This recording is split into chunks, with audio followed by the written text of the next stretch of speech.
Don't sign that joint check agreement until you listen to this. Let's get started. Hi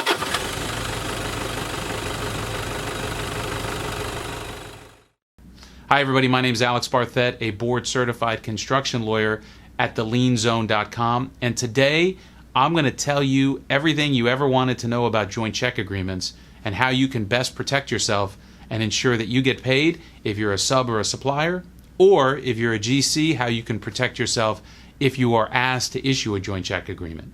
So let's talk about what a joint check agreement actually is. I have one actually in my hands here from a client recently, and a joint check agreement is a simple document that in essence says the parties to this agreement agree that when payment is due or requested, that a certain amount of money, the check, is going to be issued to multiple parties in the future. So the most common situation we see is where a contractor is asked to issue a joint check agreement because a supplier to a subcontractor does not have a great feeling about the creditworthiness of their client, the subcontractor. So as additional security, in addition to the agreement they have with the sub, in addition to whatever lien and bond rights they have, they want a joint check agreement.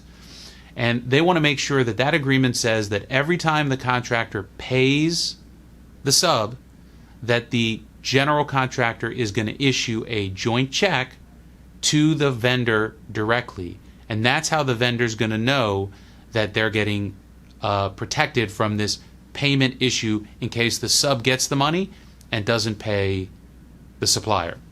So let's talk about a joint check agreement from everybody's perspective in the construction project. Let's start with the general contractor.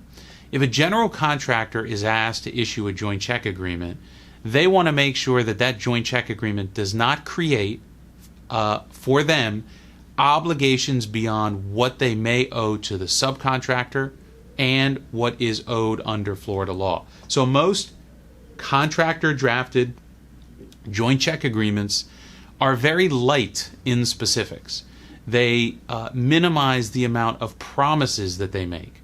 They also have rights to get out and no obligation to continue to issue joint checks in the future.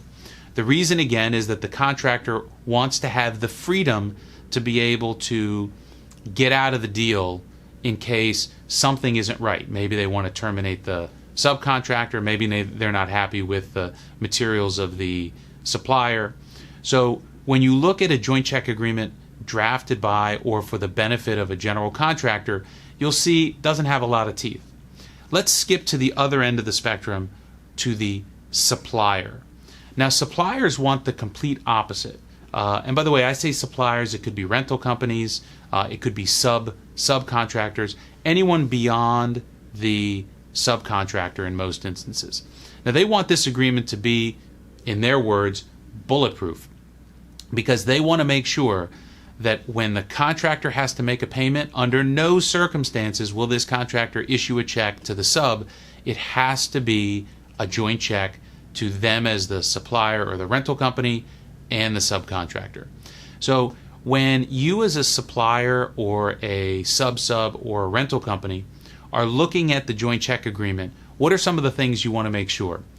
You want to make sure that the contractor is obligated to issue all payments directly to you as a joint check.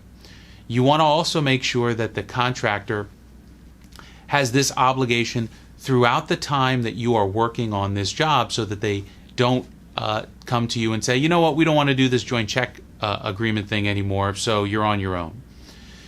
You may have to provide your invoices directly to the contractor. That's okay. If you're owed the money, give anyone that asks you for your invoices copies of your invoice. The last thing you want to make sure in the joint check agreement with the GC, if you are a sub or supplier, or sub or supplier or rental company, is that you do not have to provide a release in advance of getting the check unless that release is conditional. So you provide a conditional release subject to receiving the joint check. When you get the joint check, maybe you make a contemporaneous exchange for it, then that's when you provide the unconditional release. Now, Finally, let's talk about the sub, who in most instances is in the middle and is forced to use this joint check agreement as a additional security tool to get the supplier or the rental company to provide materials or equipment to the site. You want to make sure that you are not saddled with further obligations that exist in your contract with the contractor or that exist in your agreement with the supplier or the rental company. I would tell you in most instances, it's not the subcontractor that objects to making this joint check agreement happen. It's usually a supplier that wants more rights than the GC is willing to give, and that's usually what kills a joint check agreement negotiation. Now, if you have any questions about joint checks, joint check agreements, and how to protect your rights so you get paid, send me an email, alex@barthet.com. Make sure to follow us at the Lien Zone on all the social media channels. See you next time.